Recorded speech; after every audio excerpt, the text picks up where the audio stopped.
पे कोई पॉलिटिशियन था, वो कह रहा था कि इनको प्राइवेटाइज्ड सेक्टर जो है ना, उसको भी इनको आरक्षण में ले आना चाहिए, ताकि उसमें नौकरियां ज़्यादा मिले।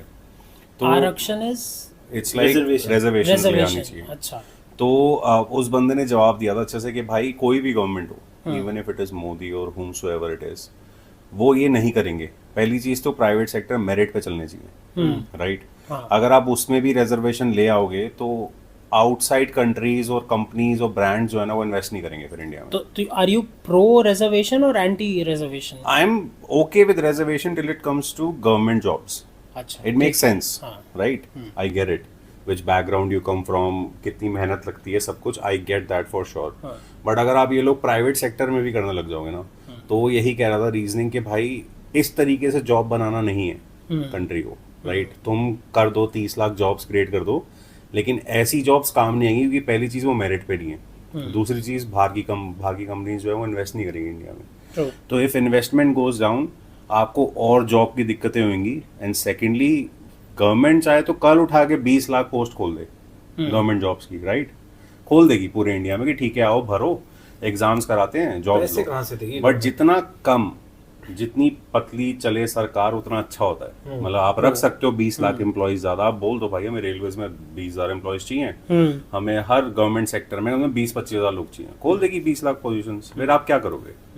फिर कल को सैलरी के लिए उनको बजट्स इश्यूज होंगे, बिल्कुल सही point है। सैलरीज कम टाइम पे नहीं आएंगी, फिर आप लोग और उस पे वो सही बात करोगे। है।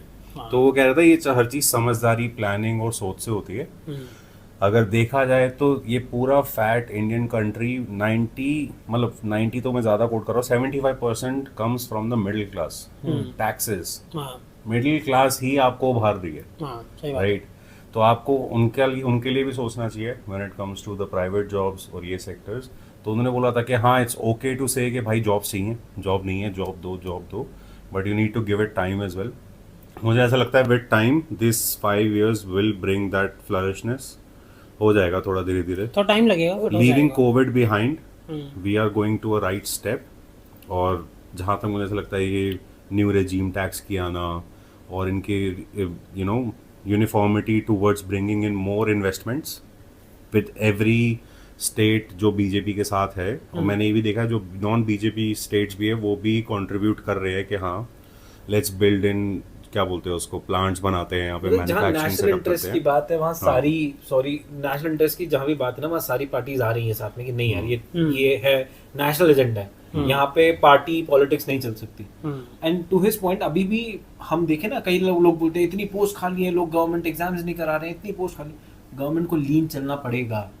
ये उनके पास उनकी प्लानिंग है कि कितना हम पैसा दे सकते हैं अपने एम्प्लॉयज को, कितने हमें अपनी नीतियों पे खर्च करना है, कितना हमें आगे जनता में देना है।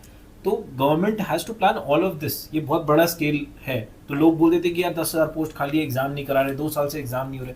एग्जाम हो नहीं पा रहे या वो जो भी रीजंस है, पेपर लीक आउट हो गया, इसमें किसी पर्टिकुलर इंसान की गलती नहीं है, बट ये भी एक रीजन होता है प्लानिंग का कि हमें लीन चलना पड़ेगा ताकि we can maintain that ecosystem.